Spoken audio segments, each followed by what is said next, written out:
Welcome and welcome back. We're on our next reading in the Aquarian. It'll be chapters 121 through 123. But let us first start by centering ourselves. So just close your eyes. Take a deep breath in and let it out.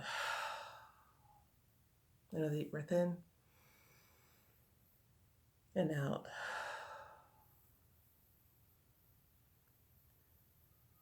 Just feel your energy starting to collect, becoming more centered and focused. Keep breathing in.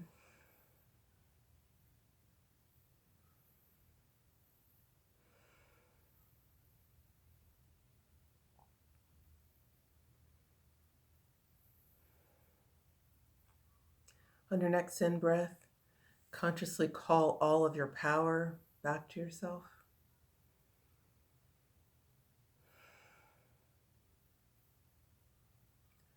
Calling back all of yourself from different parts of the week and different conversations.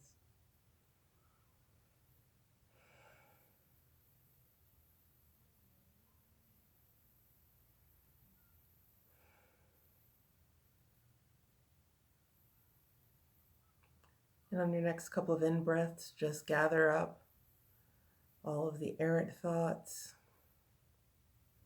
all of the worries and the concerns and the I should be doing, I should have done, the what ifs.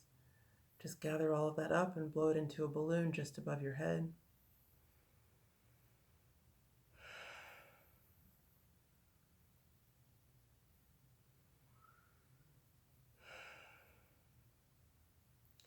And on the next in-breath, just gather all of that up and blow the balloon up into the ethers.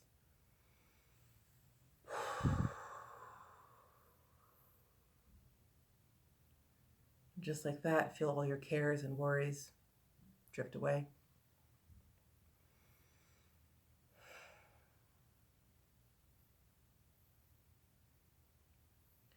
If you feel like you're corded or connected to anything, just release that cord and let it go back to spirit.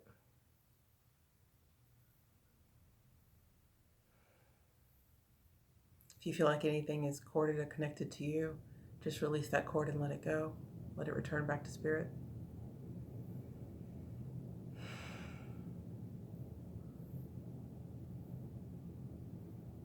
You should now feel present,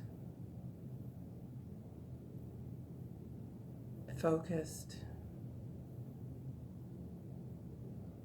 and free.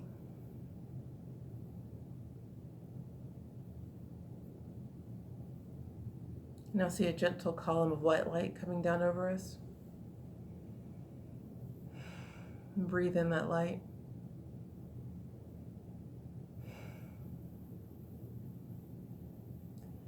Feel it nourishing all of the cells of the body and the spaces between the cells.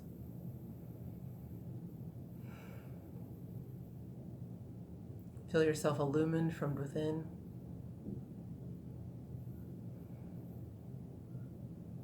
And when you're ready, gently lift up in that column of light.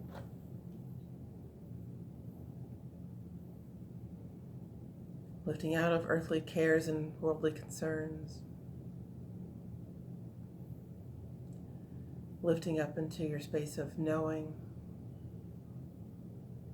of love, and potential.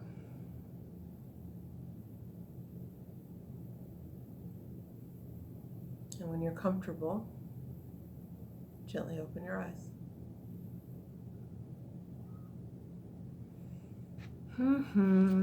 It's always so good. So starting with our reading, chapter 121. It was a gala day in Nazareth. The people there had met with one accord to celebrate some great event. And Jesus and the foreign masters and the 12 and Mary, mother of the Lord, and Miriam were there. And when the people were assembled in the great hall of the town, the graceful singer Miriam stood forth and sang a song of praise. But few of all the multitude knew who the singer was. But instantly she won all hearts. For many days she sang the songs of Israel, and then she went her way. The Sabbath came and Jesus went into the synagogue. He took the book of Psalms and read. Blessed is the man who put his trust in God, respecting not the proud, nor such as turn aside to lies. O Lord, my God, the works that thou hast done for us are wonderful, and many are thy thoughts for us. We cannot count them all. Thou dost not call for sacrifice, nor offerings of blood. Burnt offerings and offerings for sin thou dost not want. And lo, I come to do thy will, O God, and thy law is in my heart. And I have preached the word of righteousness and peace unto the thronging multitudes. I have declared the counsel of my God in full. I have not hid thy righteousness within my heart. I have declared thy faithfulness and grace. I have not kept thy loving kindness and thy truth away from men. I have declared them to the multitudes. O Lord, make wide my lips that I may tell thy praise. I do not bring the sacrifice of blood, nor yet burnt offerings for sin. The sacrifices I would bring to thee, O God, are purity and life, a contrite heart, a spirit full of faith and love, and these thou wilt receive. And when he had thus read, he gave the book back to the keeper of the books, and he said, Upon these ends of earth, these messages of God have come. Our people have exalted sacrificial rites and have neglected mercy, justice, and the rights of men. You Pharisees, you priests, you scribes, your God is surfeited with blood. God does not heed your prayers. You stand before your burning victims, but you stand in vain. Turn you into the testimonies of the law. Reform and turn to God, and you shall live. Let not your altars be accursed again with smoke of innocence. Bring unto God a sacrifice, a broken and contrite heart. Lift from your fellow men the burdens you have imposed. And if you hearken not, and if you turn not from your evil ways, lo, God will smite this nation with the curse. And when he had thus said, he stood aside, and all the people were astonished, and they said, Where did this man get all this knowledge and his power? From whence did all his wisdom come? Is not this Mary's son, whose home is out on Marmion Way? Are not his brothers Jude and James and Simon known among our honored men? Are not his sisters with us here? They were all offended by the words he spoke. And Jesus said, A prophet has no honor in his native land. He is not well received among his kin. His foes are in his home. And Jesus wrought not many mighty works in Nazareth, because the people had no faith in him. He did not tarry long. But as he passed from thence, 2 blind men followed him, and cried, Thou son of David, hear. Have mercy, Lord, and open our eyes that we may see. And Jesus said, Do you believe that I could open up your eyes and make you see? They said, Yea, Lord, we know that if you speak the word, then we can see. And Jesus touched their eyes and spoke the word. He said, According to your faith, so will it be. And they were blessed. They opened up their eyes and saw. And Jesus said, Tell not this thing to anyone. And they went forth and told the news throughout the land. As Jesus walked along the way, a man who was obsessed and who was dumb was brought to him. And Jesus spoke the word. The unclean spirit came out of the man. His tongue was loosed, and he spoke. He said, Praise God.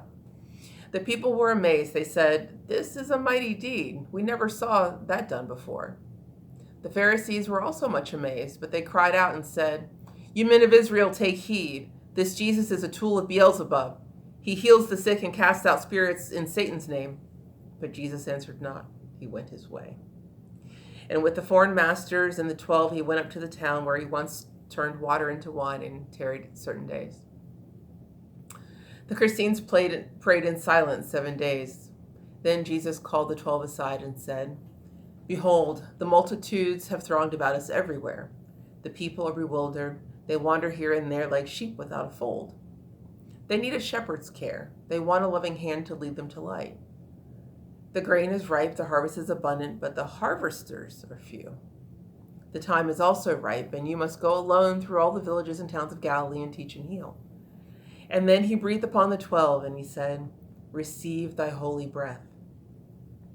And then he gave them each the word of power, and said, By this omnific word ye shall cast spirits out, shall heal the sick, and bring the dead to life again. And you shall go not to the way of the Assyrians nor the Greeks, you shall not go into Samaria. Go only to your brethren of the scattered tribes. And as you go, proclaim, the kingdom of the Christ has come. You have abundantly received, and freely you shall give.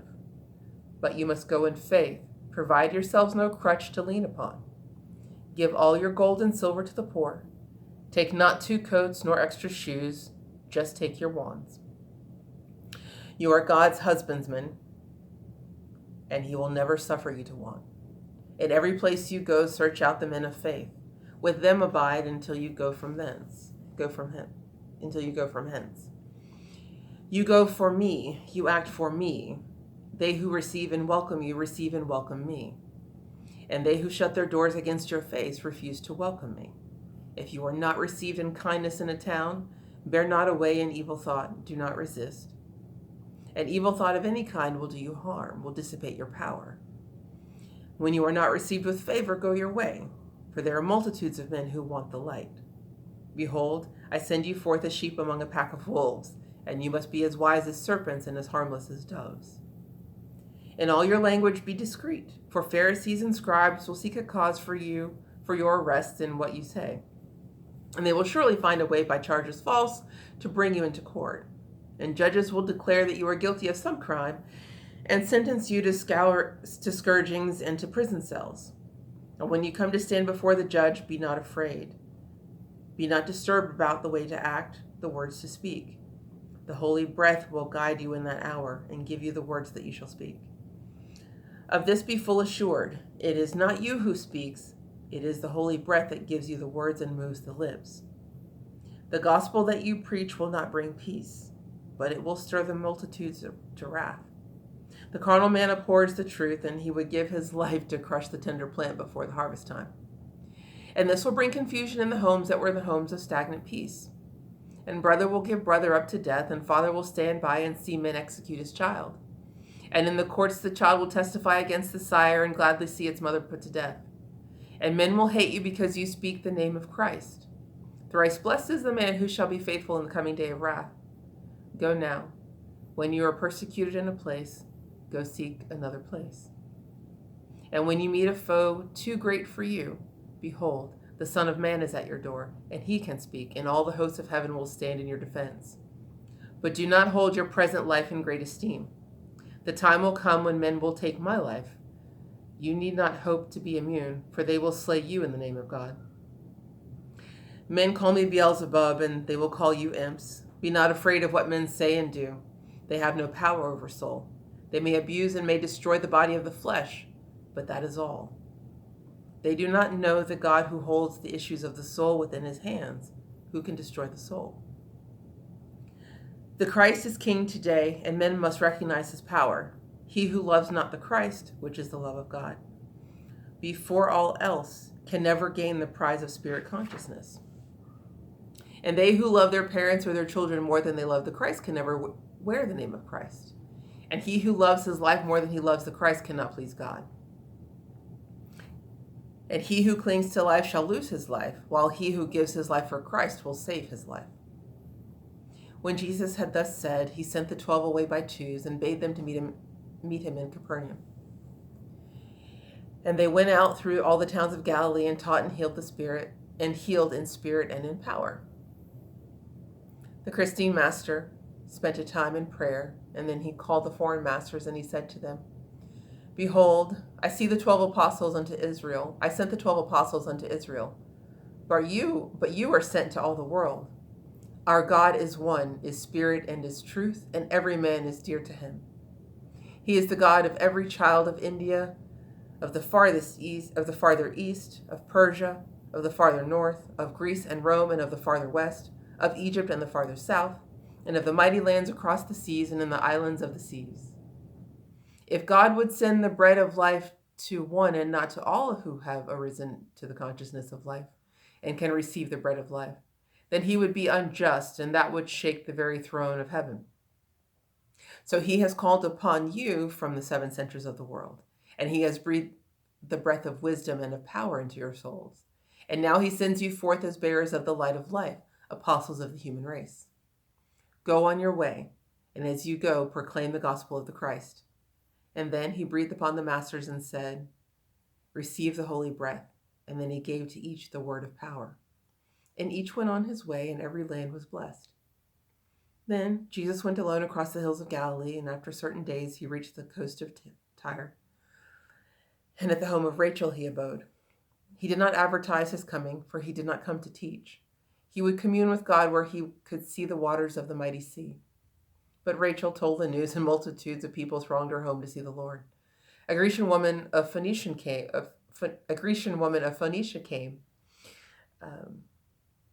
Her daughter was obsessed. She said, "O Lord, have mercy on my home. My daughter is obsessed, but this I know. If you will speak the word, she will be free. Thou son of David, hear my prayer." But Rachel said, "Good woman, trouble not the Lord. He did not come to Tyre to heal. He came to talk with God beside the sea." And Jesus said, "Lo, I was sent not to the Greek, nor to the Syrophoenicians. I came just to my people, Israel." And then the woman fell down at his feet and said, "Lord Jesus, I implore you that you will save my child." And Jesus said, "You know the common proverb well. It is not meet that one should give the children's bread to dogs." And then the woman said, "Yea, Jesus, this I know, but dogs may eat the crumbs that fall down from the master's board." And Jesus said, "Such faith I have not seen. No, not among the Jews. She is not serf nor dog." And then he said to her, "According to your faith, so let it be." The woman went her way, and when she came into her child, lo, she was healed. And Jesus tarried many days in Tyre. And then he went his way and dwelt a time in Sidon by the sea. Dwelt a time in Sidon by the sea. And then he journeyed on. In Lebanon hills and vales and in its groves he walked in silent thought. His earthly mission was fast drawing to a close. He sought for strength, and what he sought he found. Mount Hermon stood beyond, and Jesus fain would kneel beside that mountain famed in Hebrew song. And then he stood upon Mount Hermon's lofty peaks and lifted up his eyes to heaven and talked with God. And the masters of the old times revealed themselves, and long they talked about the kingdom of the Christ, and about the mighty works that had been done, about the coming conquest of the cross, about the victory over death. Then Jesus journeyed on. He went to Caesarea Philippi, and in Susanna's home he tarried certain days. And then he went through all of Decapolis to give encouragement to those who knew him as the Christ and to prepare them for the day of the Calvary. And then he went to Gadara, and many friends were there to welcome him. And Jeus, steward of the house of Herod and Antipas, was there. And Jesus went aboard the royal ship with him and crossed the sea and came to Capernaum. And when the people knew that Jesus was at home, they came to welcome him. In just a little while, the 12 apostles came and told the master all about their journey all over Galilee. They said that by the sacred word they had done many mighty works, and Jesus said to them, "Well done."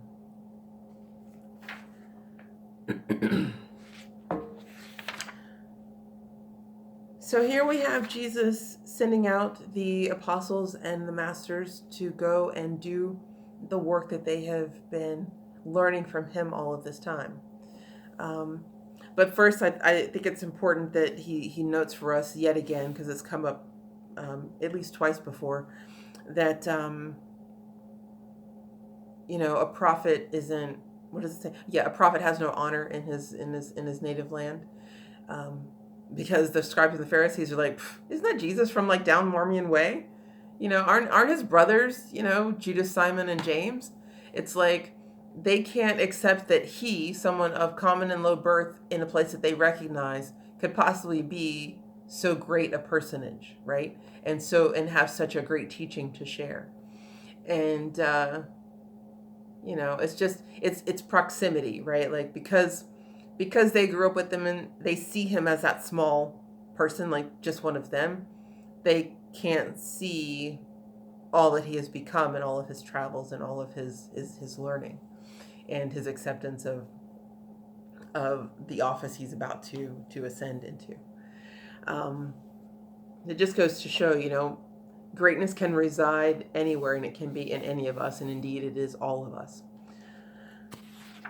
And so then he sends out the 12, and he tells them, don't take any provision. Trust that you'll be provided for. If you encounter difficulty or opposition, be non-resistant and just go elsewhere, because there are many who want to hear this message, and so you want to go where you will be received. They're not taking extra they're not taking an extra coat or raiment, or they're not taking extra shoes. They're going just as they are and trusting that they will be provided for along the way. And the same is true with the foreign masters. They're sent along. They're going back to their lands as well. And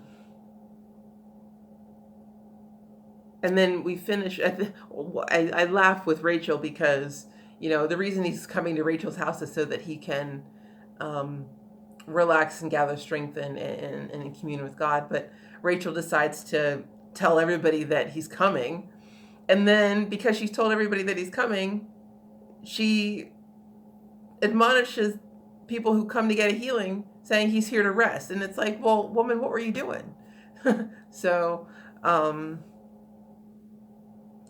think it's lovely that Jesus, he first says, I only came to teach and heal the people of Israel. And he's just testing her faith. He's thinking, well, if he says that, if he initially says no, will she turn away? And he goes on and presses his issue that he didn't come to heal the Phoenicians and the Greek and the other peoples, but she persists and says, I know that if you will say the word, that my child will be healed, and by her faith it is done, and as it is with the other people that he's healed along the way. The two blind men, two are also kind of funny. Like, he tells them to tell no one of their healing, and the first thing they do is run and tell everybody, as if everybody that knows they were blind before wouldn't suddenly recognize that they can see. But I guess sometimes when you're blessed with something so seemingly impossible, it's hard to be quiet about it. Well, it's interesting though, in this particular case, they didn't lose their sight. In other cases where Jesus has healed someone and said, go and sin no more, go and tell no one, the first thing they do is tell someone, and then the person loses their healing and their blessing. But in this case, at least that doesn't happen with the two blind men. So lucky them, I suppose. But yeah, we're they've gone out. The master, or the 12 have gone out and done a bit of work in the surrounding areas, and they've been successful in healing, and they know what it's like to be on their own without their master present. And that's all kind of in prelude, and our story continues.